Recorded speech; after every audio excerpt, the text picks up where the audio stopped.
All right, we're about to dive into the original blueprint for the Open Network, or TON. And let me tell you, this isn't just another crypto project. No, it's this wildly ambitious design for a totally new kind of digital infrastructure.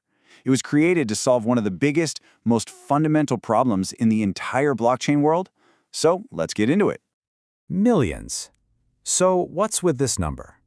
Well, this represents the goal, the target number of transactions the network was designed to handle per second. Yeah, you heard that right, millions. And to really get why that's such a big deal, you gotta look at the world it was meant to completely shake up. You see, most of the blockchains out there, especially the early ones, can maybe handle a few dozen transactions a second. That's it. And what does that do? It creates these massive traffic jams, right? It drives up fees, and it seriously limits what you can even dream of building. The architects behind TON looked at that and said, nope. They aim for something orders of magnitude bigger. We're not talking about a small incremental improvement here. This was designed to be a fundamental leap forward. And this quote from the original white paper, this really gets to the heart of the whole vision. One might think about TON as a huge distributed supercomputer. So you see, the goal was never just about making a faster way to send crypto around. The real goal was to build a global, decentralized computer, a superserver that could host a whole universe of services and apps. So the big question is, how on earth did they design a system that could even attempt something that massive? Okay, so here's our game plan. We're going to take a quick tour of the architecture. First, we'll look at the idea of a blockchain supercomputer.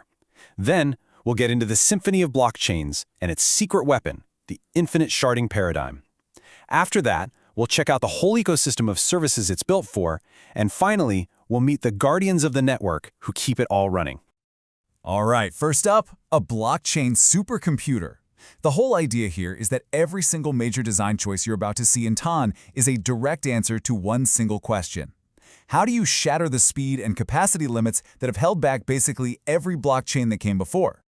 And that brings us to the core of the design, what they call the symphony of blockchains. You see, TON's solution wasn't just to build one single better blockchain. Nah, that's thinking too small. Instead, it's a whole network of many blockchains all working together in perfect harmony, just like a symphony orchestra. Okay, this right here, this is probably the single most important thing to get your head around.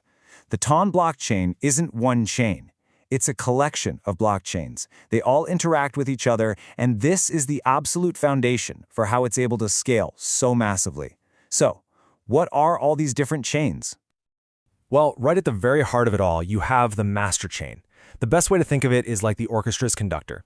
It doesn't play every single instrument, right? But it holds all the sheet music, it knows the core rules of the protocol, it keeps a list of who the current validators are, and, this is key, it holds a digital fingerprint, a hash, of all the other chains. That's how the whole system stays perfectly in sync.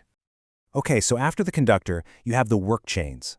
These are like the main sections of the orchestra. You know, the strings, the brass, the woodwinds. These are the real workhorses that handle all the actual transactions and smart contracts. And the system can support a frankly staggering number of them, up to 2 to the power of 32. And each one can have its own rules, its own virtual machine, even its own unique currency. It's an incredibly flexible setup. But wait, it goes even deeper than that. Each of those workchains can be broken down again into a truly astronomical number of shard chains. We're talking up to 2 to the power of 60. These are the individual musicians in our orchestra. Each one is only responsible for a tiny little group of accounts. And by doing this, the network can process a crazy number of actions all at the same time, in parallel. This is how you get from just a few dozen transactions per second to potentially millions. And all of this leads us to what is maybe the most elegant and unique idea in the entire design, the infinite sharding paradigm. This is the secret sauce, the core philosophy that makes this whole symphony actually work. You know, most projects that talk about sharding think about it from the top down. They start with one giant blockchain and they ask, okay, how do we chop this thing up into smaller pieces? TON just completely flips that idea on its head. It's a bottom-up approach. So here's how you can think about it. Step 1. Just imagine for a second that every single account on the network is its own tiny little blockchain. They call it an account chain. Now, of course, trying to run millions of separate chains would be a nightmare, totally inefficient. So that brings us to step 2. The system logically groups all those little account chains into the shard chains we were just talking about. And then step 3, this is the really brilliant part. These shard chains are dynamic. They're alive. If one gets too busy with traffic, it just automatically splits in two. And if things quiet down, two of them can merge back together. The network literally adapts to the load in real time. It's pretty cool. So, okay, we've got this unbelievably scalable way to handle transactions. But remember that supercomputer vision from the beginning? The TON blueprint is always about way more than just transactions. It's designed to be a full-fledged platform, a whole ecosystem of decentralized services. The blockchain itself is just the foundation, the base layer. Built on top of that, the blueprint lays out a whole tech stack. You've got things like TON P2P network for communication and TON storage, which is basically a distributed torrent-like file storage. Think of it like a decentralized Dropbox.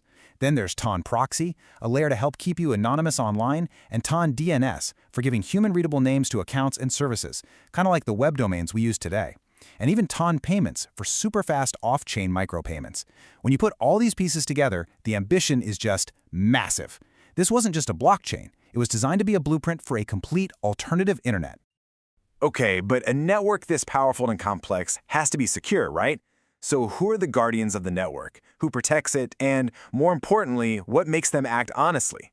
Let's take a look at the people and the economic incentives that hold it all together. So TON uses what's called a proof-of-stake approach.